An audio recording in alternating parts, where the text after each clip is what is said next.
дар мавҷ барномаи иттилоотии хабар.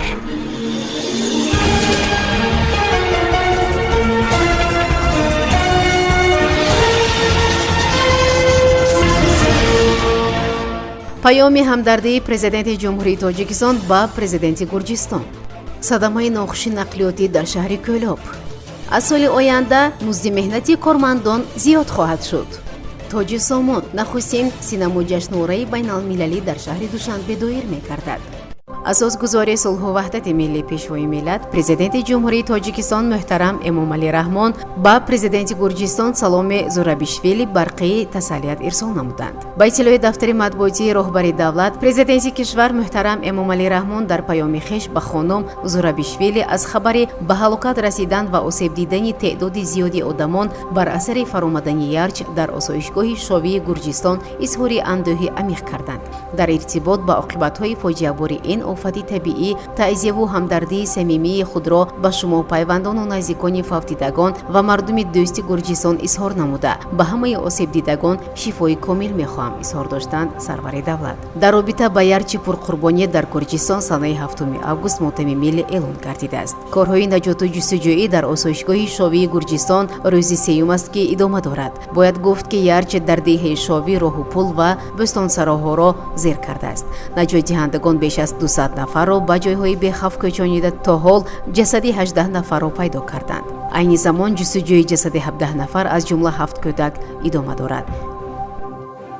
санаи 6 августи соли ҷорӣ дар шоҳроҳи душанбе кӯлоб хорух дар километри 1 дар ҳудуди кӯчаи ҷумъа алии шаҳри кӯлоб садамаи нохуши нақлиётӣ рух додааст. таври амид ховар бо истинод ба вазорати корҳои дохилии ҷумҳурии тоҷикистон хабар медиҳад, санаи 6 август соати 19:30 воситаи нақлиёти тамғаи дулан дорои ядак рақами қайди давлатиаш 538 ZH01 мутааллиқ ба ҷамъияти дорои масъулияташ маҳдуди кафолат воридоту содирот дар шоҳроҳи душанбе кӯлоб хорух дар километри 1 дар ҳудуди кӯчаи ҷумъа алии шаҳри кӯлоб бинобар ба сабаби аз кор баромадани маҷмӯи бозории воситаи нақлиёт, пайдо гардидани носозии техникӣ ва аз ӯҳдаи идора намудани воситаи нақлиёт набаромадани ронанда ба садама дучор гашта, чанд воситаҳои нақлиётро пахш намуда, вориди 2 манзили зисти шаҳрвандон гашта, дар натиҷа зарари ҷонӣ ва молӣ ба қайд гирифта шудааст.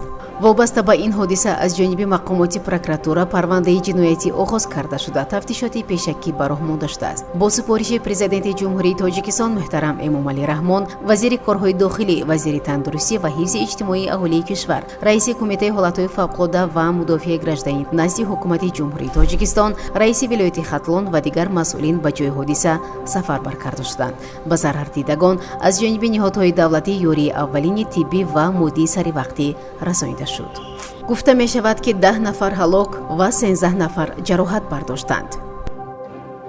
раёсати донишгоҳи байналмилалии сайёҳӣ ва соҳибкории тоҷикистон тасмим гирифтааст ки аз 1 январи соли 2024 музди меҳнати омӯзгорону кормандонро то 15% зиёд намояд. дар ин бора ректори донишгоҳи байналмилалии сайёҳӣ ва соҳибкории тоҷикистон убайдулло асрорзода зимни нишасти матбуотӣ ба васоити ахбори умма иттилоъ дод. ин дар ҳоле аст ки аз 1 июли соли равон музди меҳнати кормандони муассисаҳои маориф, илм, тандурустӣ, соҳаи ҳифзи иҷтимоӣ ва стипендияҳо дар мамлакат ба андозаи 20% зиёд гардид.